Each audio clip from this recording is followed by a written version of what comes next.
Hello. Today I want to address this question about heaven. Will time exist in heaven?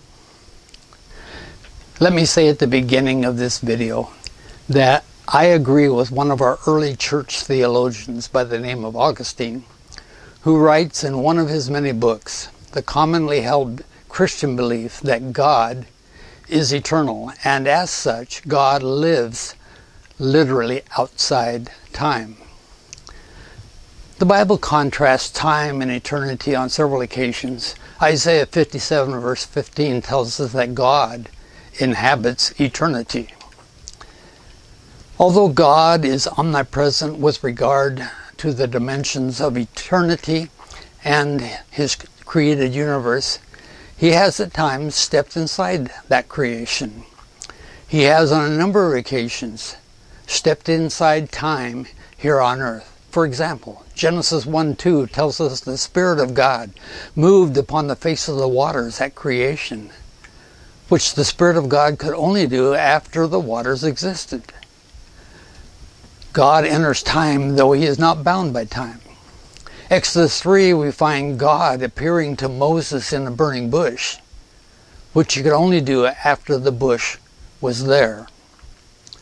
The most important of God's entering into earth's time was when the Father sent His only begotten Son to come here to the earth and dwell among us, John 1:14. Now, how would you define time? Time is a measure in which events can be ordered from the past through the present on into the future, and also the measure of the duration of events and the intervals between them. A discussion about time to any level of degree could get you to talking in circles, because time is one of the most mysterious of all realities. Although there are books that suggest that our existence in heaven will be without space and time, to me there's absolutely no question that time exists in heaven now and will exist in heaven when we are there, at least in some form. And here are two reasons why I believe there is and will be time in heaven. Number one, heaven has a history. It is the scene of the first fall when Lucifer rebelled. The first human inhabitant was Enoch, who has been joined by millions of others since. Jesus returned to heaven with a body He did not have before He came to earth. Number two, heaven has a future. One day, God will be glorified by all on the earth. One day, Christ will rule over all of His creation. We will abide and reign with Him forever and forever. All of these activities require time. There are a number of biblical passages that make interesting statements, at least to me, regarding time. Revelation 20 verse 10 says, "The devil who deceived them was cast into the lake of fire and brimstone, where the beast and the false prophet are, and they will be tormented day and night forever and ever." Will there be day and night, time, in the lake of fire? Revelation 12:10 uses the same phrase, day and night, to describe Satan's activities about us before the throne of God. Here's another interesting verse that talks about time. Psalm 136 verse 23 tells us that God remembered us in our lowly estate. Doesn't the word remembered indicate the passing of time? Before providing any other evidence for the existence of time in heaven, one biblical passage must be addressed because of the wording that is used in the King James Version. Revelation 10 verses 5 and 6. "And the angel which I saw stand upon the sea and upon the earth lifted up his hand to heaven, and sware by Him who lives forever and ever, who created heaven and the things that therein are, and the earth and the things that therein are, and the sea and the things that are therein, that there should be time no longer." That phrase, "there should be time no longer," has been taken by some to mean time will not exist in heaven. The very next verse, however, returns to talking about time in a measurable manner when it speaks of the days of the blowing of the seventh trumpet. This shows that the statement in verse 6 is not indicating the annihilation of time as we now know it is going to stop.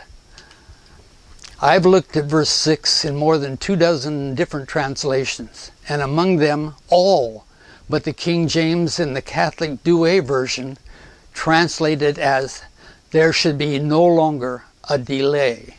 What this is saying is it's not talking about the annihilation of time, but that there should be no more putting off, no more impeding the progress of God's purposes. Now, having answered potential questions about Revelation 10:6, let's look at some additional evidences for time in heaven.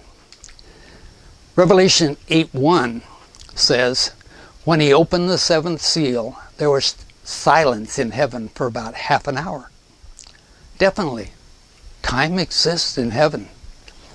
The book of Revelation also indicates that the inhabitants of heaven operate within time. It speaks of successive actions, such as the 24 elders, which we first see them sitting on 24 different thrones, and then we find them casting themselves before the throne of God, and then casting their crowns before Him. There is a natural sequence of events, things that occur one after another. Sequence of events always indicates a time frame. Sometimes those who say there is not time in heaven are not consistent with themselves. I've heard some of them say that when I get to heaven, I want to talk to people like Moses and Paul, but I want to see Jesus first.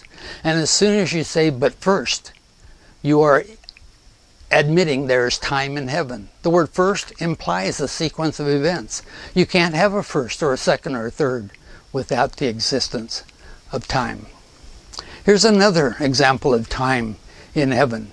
In Revelation 22 verse 2, we find mention of the tree of life, whose leaves are for the healing of the nations. What else do we know about that tree?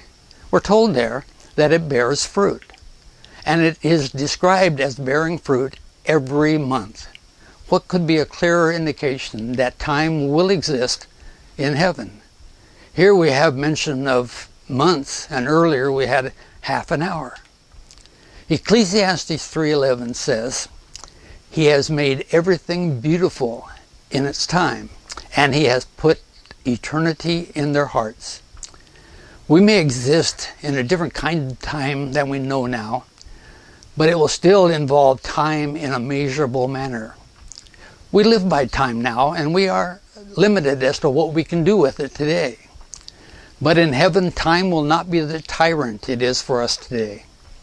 We will live our lives in a sequence of events, a process of activities. But it's a higher process with perpetual activity, totally without frustration and with complete fulfillment. I can hardly wait for the time without end we will have in heaven.